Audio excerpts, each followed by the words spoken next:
အားလုံးပဲမင်္ဂလာပါဒီတစ်ခါပြောပြမယ့်ပုံမြင်လေးကတော့ဘပုဆရာရဲ့အားနည်းချက်ဆိုတဲ့ပုံမြင်လေးပဲဖြစ်ပါတယ်။တခါတော့ကကျေးလက်ကျေးရွာလေးတစ်ရွာမှာဦးကြည်တောက်ဆိုတဲ့ဘပုဆရာကြီးတစ်ယောက်ရှိပါတယ်။သူဟာကျေးရွာတဝမ်းမှာနာမည်ကြီးသူပါသူထုတ်လုပ်တဲ့တစ်သားရုပ်ထုတွေကအသက်ဝင်လွန်းလို့ကြည်ရတဲ့သူတိုင်းဟဲ့ဒီရုပ်ထုလေးလှုပ်တော့မလို့ဆိုပြီးအံ့အားသင့်ကြရပါတယ်။ဦးကြည်တောက်ရဲ့လက်ရာတွေထဲမှာငှက်ရုပ်ငှက်ငယ်လေးတွေကတကိုင်းပေါ်လာထိုင်ကြသေးတဲ့ကြောင်ရုပ်ကြောင်စစ်တွေကဟောင်းချင်အောင်ဟိန်းကြတယ်ဖျားရုပ်ရွာသူရွာသားတွေလာရောက်ပူဇော်ကြတယ်။တနေ့မှာဦးကြည်တောက်ဟာသူ့ရဲ့ဘဝလက်ရာအဖြစ်လူသားရုပ်ထုတစ်ခုထုတ်ဖို့ဆုံးဖြတ်လိုက်ပါတယ်။ငါဘဝတစ်လျှောက်လုံးတိရစ္ဆာန်တွေနက်ရုပ်တွေကြီးထွတ်နေတာအခုတော့လူသားတစ်ယောက်ရဲ့ရုပ်ထုကိုအပြည့်အဝထွတ်မယ်လို့သူကိုယ်တိုင်ပြောပါတယ်။သူကရွှေယောက်ျားလေးဆိုတဲ့ကြေးရွာကလူရွယ်တစ်ယောက်ကိုမောတဲ့အဖြစ်ခံထားပြီးလပေါင်းများစွာအားထုတ်ပါတယ်။6 လကြာတဲ့အခါရုပ်ထုကြီးပြီးစီးသွားပါတယ်ကြေးရွာတဝမ်းကလာကြည့်ကြတဲ့အခါ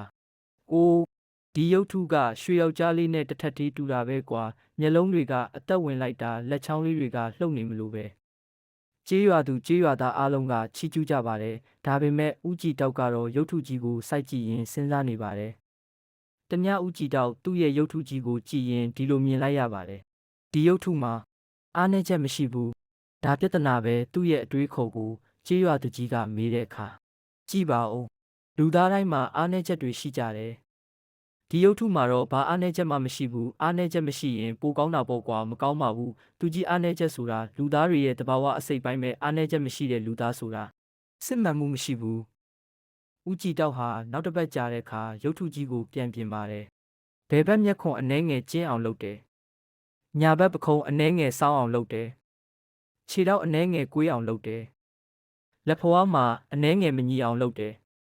ရွာသားတွေကဒီအပြောင်းလဲတွေကိုမြင်တဲ့အခါအံ့အားသင့်သွားကြပါတယ်။ဦးကြည်တောက်ကကြေးရွာသားတွေကိုရှင်းပြပါတယ်။ကြည့်ကြပါဦး။အခုရုပ်ထုမှာမျက်ခွန်ကျင်းတာအိပ်ရေးမဝတဲ့ညတွေရဲ့အမှတ်သားပခုံးဆောင်တာအလုတ်လုတ်ရင်ဖြစ်လာတဲ့ဒဏ်ရာခြေထောက်ကွေးတာခီးဝေးလျှောက်ခဲ့ရတဲ့သမိုင်းလက်ဖွားမညီတာအလုတ်ကျန်းလုတ်ခဲ့တဲ့လက္ခဏာဒါတွေအားလုံးဟာလူသားတွေရဲ့စစ်မှန်မှုပါပဲ။ဒီပုံပြင်ကနေသင်ခန်းစာ၃ခုရပါတယ်။ပြည့်စုံခြင်းထက်စစ်မှန်ခြင်းကပိုတန်ဖိုးရှိပါတယ်။အားနည်းချက်တွေဟာကျွန်တော်တို့ရဲ့သမိုင်းနဲ့အတွေ့အကြုံတွေကိုပြသပါတယ်။မပြည့်စုံမှုတွေကြားမှာပဲအလှတရားကိုတွေ့နိုင်ပါတယ်